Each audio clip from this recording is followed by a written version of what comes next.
그다음에 이제 은어유적의 특이점 두 번째를 살펴보겠는데요. 방어시설이라고 하죠. 환어, 뭐 이렇게 환호 이런 것들을 여기는 둘렀습니다. 이 환어에 이건 자연 하천이고 이쪽 서쪽과 남쪽으로는 인공 하천, 인공의 환호를 둘러가지고 환호를 만들어서 궁전의 방어시설을 만들었다. 이게 굉장히 특이한 점입니다. 환호시설을 만들었는데 성벽은 여기서 발굴되지 않았다고 하거든요. 그래서 이게 이 상대 초기에 나 중기의 상성하고 비교해 보면은 굉장히 달라요. 이거는 상대 초기에 이제 정주 지역에 있는 상성인데 이거 보시면 굉장히 튼튼한 성벽 구조로 되어 있죠. 성벽 구조로 되어 있는 이런 형태고, 그 다음에 중기, 이게 은허의 서북방의 그 환북상성 지구인데요. 여기도 보면 대성, 이게 대성을 두르고 안에 궁성을 두른 이런 형태의 도성 유적을 확인할 수가 있는데, 은어 유적은 이런 성벽 구조가 아니라 하천, 환호를 두른 구조로 되어 있는 점이 굉장히 특이하고, 그 후대의 그런 궁전 유적에서도 이런 유적은 찾아보기가 매우 어렵습니다. 요 환북상성격 같은 경우에는 이렇게 사합원식, 중국의 아주 대표적인 건물 양식인데 사합원식 건물로 되어 있고, 시기가 그 무정왕의 앞 시대 반경과 소울 시기의 건축인 것으로 나옵니다. 그 다음에 세 번째, 궁전에 조성된 대묘입니다. 이것이 굉장히 이제 특이한 점인데요. 요게 이제 은어 궁전 종묘 유적지인데, 그 중에서 우리가 살펴볼 게 여기에 있는 부호묘이고요. 여기 M54라고 하는 아장묘입니다. 그러니까 정확하게 이 궁전 종묘 지역 안에 이 두 대묘급 묘가 여기서 나왔고요. 근데 두 묘에서는 공통점이 발견이 됩니다. 뭐냐면 첫 번째가 그 묘상 건축이라고 하는데 향당이 발견이 됐고요. 왕릉 지역의 그 묘에서는 대형 묘도가 나왔는데 여기에서는 묘도는 없습니다. 그래서 다행히도 이런 점 때문에 도굴을 피할 수 있었다라고 합니다. 그리고 이 두 묘는 시기가 굉장히 근접해요. 부호묘는 무정의 부인이거든요. 그러니까 무정왕 시기의 묘이고, 그 아장묘는 무정의 아들 때, 그때의 묘입니다. 또 하나가 비슷한 점이 부호묘와 아장묘는 둘 다 이제 순장인이 매장이 돼 있고, 순장의 동물로서 개가 같이 매장이 돼 있습니다. 그래서 부호묘에는 순장인이 16구, 순장개가 6구, 아장묘에는 순장인이 15구, 순장개가 15구 이렇게 매장이 되어 있고, 이 묘에 대단히 많은 배장품들이 나왔는데 그 형식과 문양과 조합이 서로 너무너무 유사합니다. 그런 점이 굉장히 중요하고요. 또 하나가 배장품 중에 병기가 상당히 많은 비중을 차지하고 있습니다. 그 중에서도 그 군권의 상징인 청동부월이 부호묘에서는 4건이나 나왔고요. 아장묘에서는 그거보다 더 많이 7건이 나왔습니다. 그래서 아장묘는 그 전체 이 은어 지역에서 발굴된 묘장 중에서 청동부월이 가장 많이 나온 묘장인데, 여러분께서도 이제 아시다시피 부호는 그 왕비잖아요. 왕비인데 병기가 굉장히 많이 나왔어요. 청동부월뿐만 아니라 청동과, 청동촉 이런 병기가 대단히 많이 무장이 돼 있고, 그런 점이 상당히 이제 의아하게 생각하실 수도 있는데, 근데 갑골문에는 부호가 굉장히 많이 나옵니다. 갑골문에도. 거기에 보면 갑골문에서도 부호가 장수로 나와요. 장수. 군대를 이끌고 13,000명이나 되는 군대를 이끌고 전쟁에 나가는 게 나오기 때문에, 그런 갑골문의 부호에 대한 묘사, 기록과 이 부호묘에서 발굴된 기록이 거의 일치한다는 것이 확인이 됐습니다. 그래서 이제 부호묘를 살펴보면 우리가 은어 종묘 구역 안으로 들어가면 부호묘가 이제 서쪽 지역에 이렇게 있는데요. 청동 부호를 이렇게 들고 있는 여장수의 모습으로 부호묘가 조성이 되어 있습니다. 그리고 요게 이제 향당 건물, 당시에 묘상 위에 건물을 지어서 이제 제사를 지내던 곳이고요.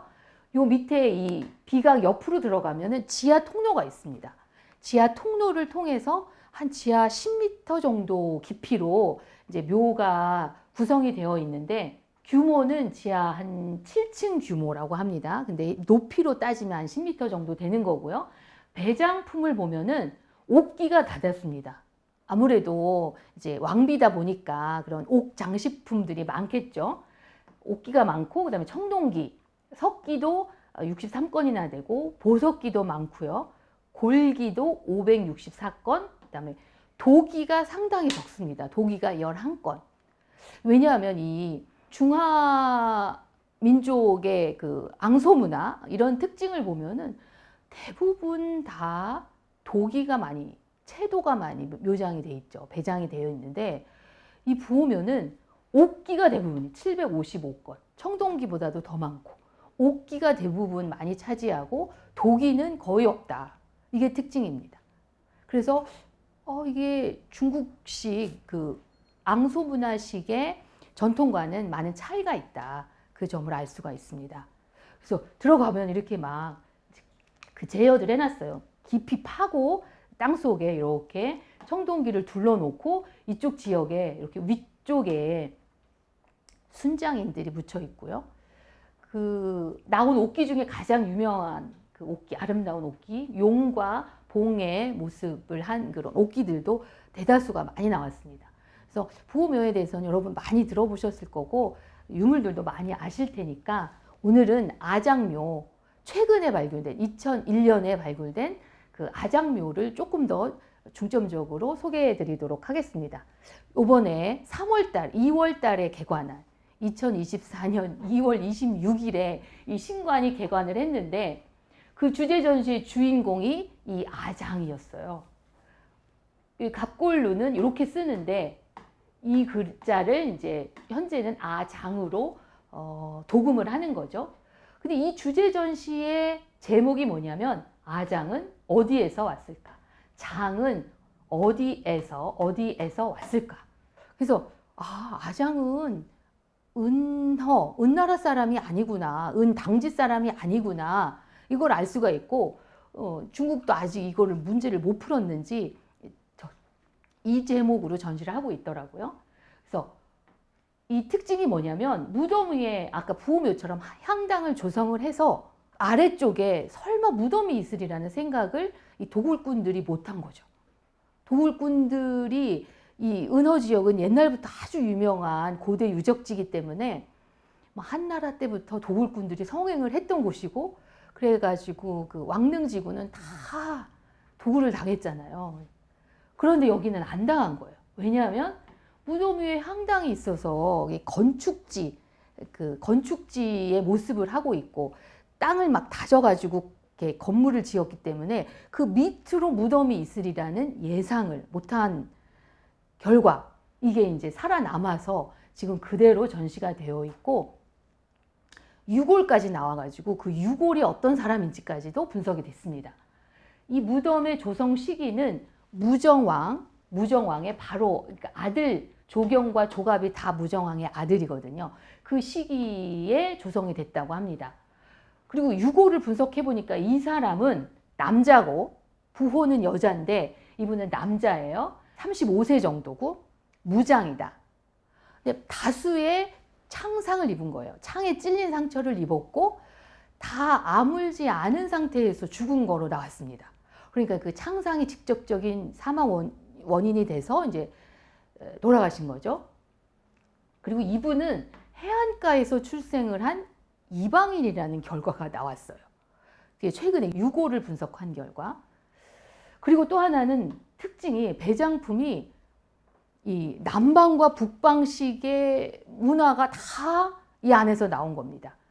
뭐냐면 후추를 사용하는 남방식 재래 문화, 남방식 초나라식 재래 문화라고 하더라고요.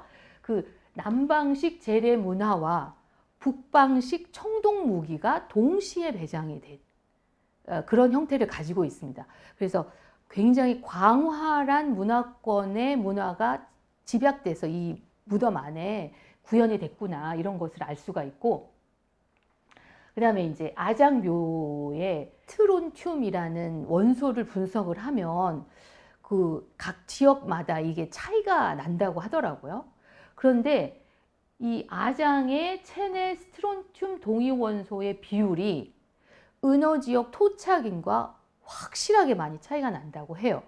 그리고 아까 16구의 그 순장인이 있었잖아요. 그 주변에, 이 아장의 주변에 6구가 있는데 그 6구도 똑같이 이 트론튬 동위 원소에서 차이가 있었다고 합니다. 그래서 이 아장과 그 순장인들은 이방인, 외래인이다 라는 결과를 알 수가 있습니다. 그런데 중요한 건 왜 이 이방인이 궁전 안에 이렇게 다양한 배장품을 동반을 하고, 그 다음에 이 군권, 왕권의 상징인 이 청동 부호를 7개나 가지고 이렇게 묻혀 있느냐. 이거는 정말 의문을 갖지 않을 수가 없습니다. 그래서 이 아장지미라는 책에서 제가 이제 거기서 사왔는데, 이 책에서 이 아장에 대해서 굉장히 많은 분석을 하고 있더라고요. 그리고 요게 이제 나온 청동 부월이거든요. 보면은 여기 글자가 이제 잘 안 보이실 수도 있는데, 요게 아장이라는 명문이에요. 청동 명문이 이렇게 딱 찍혀 있고, 많은 무기와 그런 것들에서 요게 다 나오기 때문에 이것도 확실하게 아장의 묘라는 것을 알 수가 있습니다. 청동 부월이 7권 나온 게 가장 특이한 점이긴 한데, 총 1458건의 배장품이 묻혀 있고, 그 중에 대부분이 청동기와 무기예요. 청동과, 청동초, 그런 것들이고, 옥기도 상당히 많이 묻혔습니다. 남자 장군의 묘인데 옥기가 222건이나 묻혔고, 도기가 상대적으로 적죠. 그 다음에 석기나 골기, 상아기, 죽기. 이 죽기는 대나무인데 3000년 넘었는데도 이렇게 나왔다고 하네요. 이런 것들도 같이 묻혀 있습니다. 그래서 이 책에 나온 건데요. 이 아장의 인골. 그 인골 속에 여기가 이렇게 후추가 막 뼛속까지 지금 다 들어가가지고 이제 박혀 있었습니다. 그래서 은나라 시대에 유골이 거의 나오지 않아요. 왜냐하면 학자들이 분석한 바에 따르면 이 청동기가 매장이 되어 있으면 이게 청동이 녹이 슬고 산화가 빨리 되기 때문에 이 유골이 금방 부식돼서 없어진다고 하더라고요. 그리고 이제 공간이 많이 뜨잖아요. 청동기가 크니까. 그래서 산소도 많이 들어있고 부식이 빨리 되기 때문에 이 뼈도 금방 부식돼서 유골을 찾기가 어려운데, 아장묘에서는 유골이 거의 완전하게 나왔는데, 그 이유가 뭐냐. 이렇게 후추를 넣으면 그런 부패작용을 방지하는 역할을 한다고 합니다. 그래서 이분이 외래인이라는 것까지, 이방인이라는 것까지 밝힐 수 있는 근거가 됐습니다. 그래서 이제 대표적인 유물들, 이게 청동 우존인데요. 소 모양의 이런 술 항아리, 청동으로 만든 술 항아리. 그다음에 이런 옥기들이 굉장히 많이 발굴이 됐고, 요거는 이제 굉장히 작은 건데 특이한 건데, 이 사람이 뼈가 이 손뼈만 딱 없었대요. 그래서 이게 뭐라 그러죠? 당시 의족으로 쓰지 않았나, 그런 추측을 하더라고요. 그래서 이런 특이한 유물도 나왔습니다. 그래서 이제 아장묘에 대해서 의문이 들지 않을 수가 없죠. 왜 궁전 안에? 여기가 은어 궁전 종묘 유적지예요. 그래서 은왕실에 이제 종묘 사당도 다 있는 지역인데 왜 이방인이 묻혔을까? 뭐 바닷가에서 왔다는데 어디에서 왔을까? 그리고 상왕실에서 주도적인 역할을 이방인이 할 수 있었던 이유는 무엇인가? 이런 문제를 좀 풀어봐야 할 것 같습니다. 그것에 이제 단초가 되는 글자가 이 글자예요. 십자형 글자. 그래서 갑골문에는 그 6가지 상형 문자, 뭐 회의 문자, 지사 문자, 뭐 6가지 그 문자 형식이 다 나오는데 상형 문자가 굉장히 많거든요. 근데 이런 문자는 상형 문자가 아니기 때문에 그 뜻을 해석하기가 어려워요. 그 당시의 사유 체계를 이해하지 못하면 이것을 이제 풀기가 어려운데 이 글자를 이해하는 것이 굉장히 관건이 될 것 같습니다. 그런데 이 글자의 갑골문을 살펴보면 신격으로 나와요. 신격. 제사를 받고 뭐 이러는 신격이자 뒤에 무슨 후나 뭐 제후할 때 후나 자기나 이런 것들을 동반하는 그 관직명의 의미를 담고 있습니다. 신격이자 관직명의 의미를 담고 있는 이 글자가 이 아장의 비밀을 푸는 열쇠가 될 것 같다는 생각을 합니다. 그러면 이제 지금 2개 부호묘와 이제 아장묘 그 은어 유적지에서 발굴된 그 묘를 살펴봤는데 그럼 왕릉은 도대체 어디 있느냐? 이것도 좀 알아봐야 되겠죠. 2개를 비교를 할 필요가 있으니까 전체 이제 은어 유적지에서 여기가 은어 종묘 구역이고요. 서북 쪽이 왕릉 지역입니다.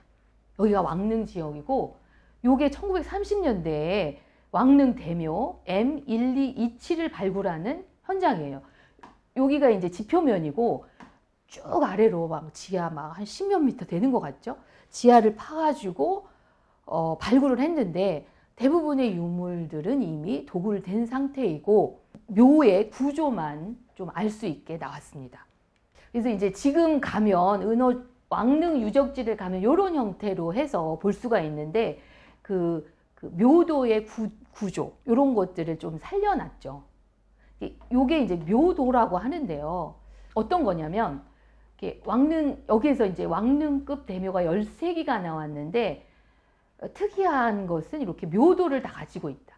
그러니까 묘도가 뭐냐면 지상에서 그 묘실까지 쭉 길을 만들어 가지고 진입할 수 있게 만들어 놨습니다. 그래서 묘도가 동서남북 4개로 다 진입을 할 수 있으면 이렇게 십자형, 또 중자형도 있어요. 2개만 이런 데는 2개잖아요. 2개로 이렇게 진입할 수 있으면 뭐 중자형, 하나만 있으면 갑자형 해가지고 십자형, 중자형, 갑자형 이렇게 대묘가 13기가 발굴이 됐고, 그 다음에 주변에서 이 왕릉 주변에서 제사갱이 2,000여 개가 넘게 발굴이 됐습니다.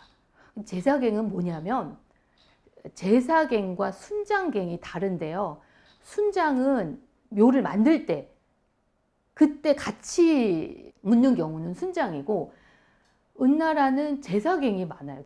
제사갱은 매번 제사를 드리잖아요. 그 돌아가신 선왕 조상한테 지낼 때마다 인생 제사를 지낸다고 하는데 사람을 죽여서 이제 제사를 지내고 그걸 묻는 거, 이게 제사갱이에요. 그게 한 2,000여 개가 나왔습니다. 그리고 이제 참화갱이라고 해서 그 수레하고 말 이런 것도 이제 같이 묻은 참화갱도 나오고, 그다음에 사모무정, 이게 왕비죠. 왕비. 어떤 왕의 왕비의 정이라는 요게 나와가지고 이 사모무의 무덤이구나를 알 수가 있는 요 유물이 많지 않지만 요게 나왔습니다. 근데 그 앞에 이렇게 보시면은 막 머리 두개골만 이제 배장해서 그 묘도를 따라서 여기에 부장을 한 그런 것도 볼 수가 있습니다. 이게 이제 그 전체적인 그림인데 화질이 조금 안 좋아서 잘 안 보이실 텐데 이게 노란 것들이 한 2,000여 개가 넘는 제사갱들이에요. 제사갱 쫙 엄청 많죠. 특히 이쪽이 서쪽보다는 동쪽에 많은 제사갱들이 이렇게 아주 점처럼 많이 있는데 이게 뭐냐면 이것도 전시가 되어 있는데요. 이게 요 하나의 제사갱이에요. 제사가 안에 보면 사람을 다 제사에 썼던 그 인골들이 이렇게 볼 수가 있습니다. 굉장히 아주 지금과는 다른 그런 문화를 가지고 있는 그 왕릉 구조를 볼 수가 있습니다. 그래서 이제 갑골문 통해서 갑골문과 관련된 이제 시리즈 강의를 하게 될 텐데, 그걸 통해서 우리가 이제 함께 살펴볼 문제를 간략적으로 이제 말씀을 드리도록 하겠습니다. 첫 번째는 상해 동북방에 위치한 군사대국 방. 이 도대체 어떤 나라냐? 이거를 한번 살펴보고요. 그러기 위해서는 이제 전체 구조를 봐야 됩니다. 은나라 갑골문에 반영된 이제 전체 구조를 보기 위해서는 신격을 알아야 돼요. 최고 신, 이 십자의 최고 신의 성격이 뭐냐? 이거를 정확하게 알아야지 그 다음에 이런 정치 체제를 알 수가 있습니다. 그 다음에 이 신 다음에 이제 높은 신이 이 제인데, 제는 왜 상족의 제사를 받지 않을까?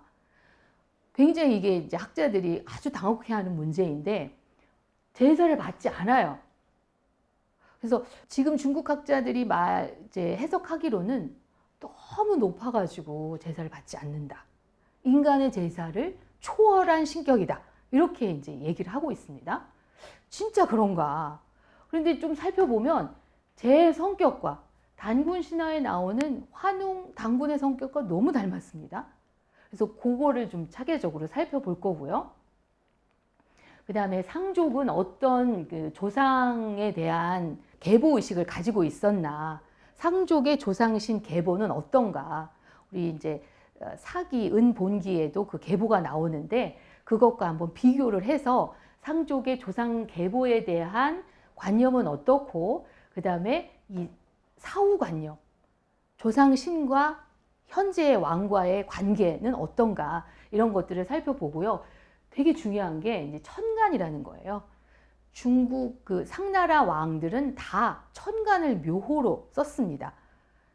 그 천간을 묘호로 쓴 것의 의미는 무엇인가, 이런 것도 한번 같이 살펴보도록 하겠습니다. 그리고 이 제와 그 상해 동북방에 있는 방이 서로 관계가 있는가, 이런 것도 한번 살펴보고요. 그 다음에 갑골문은 당시에 이제 점치는 글자이기 때문에 그 샤머니즘과 관련이 많습니다. 그래서 샤머니즘, 무와 어떤 관계가 있는가, 이런 것도 같이 살펴보고, 우리 동이족 관심 많잖아요. 동이족이 어떤 민족인가, 어떤 나라인가, 우리 역사와는 어떤 관련이 있는가. 그 동이족을 그 인방, 갑골문에서는 인방이라고 나와 있는데, 인방이 왜 동이족을 말하는가, 이것도 한번 살펴보고, 우리와는 어떤 관계가 있는가, 이런 것도 같이 보겠습니다. 그 다음에 아까 아장에서 여러 번 말씀드렸는데, 이 아장의 신비를 풀 수 있는 열쇠는 이 글자라고 생각을 합니다. 이 글자, 십자형 글자, 요 십자형 글자와도 좀 유사한데요. 이런 십자형 글자의 의미를 조금 더 구체적으로 살펴보고, 그 다음에 우리가 이방인 아장이 왜 은어의 궁전 안에 묻힐 수 있었는가, 이 비밀까지 풀어보도록 하겠습니다. 그래서 제가 이제 갑골문을 공부하면서 이 갑골문은 이렇게 퍼즐 맞추는 거와 같다라는 생각을 많이 합니다. 퍼즐 잘못 맞추면, 한 번 잘못 맞추면은 영 맞추기가 어렵거든요. 근데 이제 퍼즐을 맞추기 위해서는 대략 전체적인 구도를 한번 생각을 하고, 거기에 맞춰서 차근차근 위에서부터 체계적으로 이렇게 맞춰 나가야지 이 전체 퍼즐을 맞출 수가 있는데, 아니 뭐 고대인들이 뭐 그런 게 어딨어, 뭐 옛날 굉장히 미개한 고대인들이야, 이렇게 생각하고 마구잡이로 막 맞추기 시작하면 전체 그림이 뭔지를 전혀 알 수가 없습니다. 그래서 저희는 이게 고대인들이 미개하다라는 생각을 내려놓고 전체 구도를 생각하면서 위에서부터 최고 신격에서부터 차근차근 이 갑골문에 관련된 글자들을 풀이해 나가 보도록 하겠습니다. 네, 오늘 강의는 여기서 마치도록 하겠습니다. 감사합니다.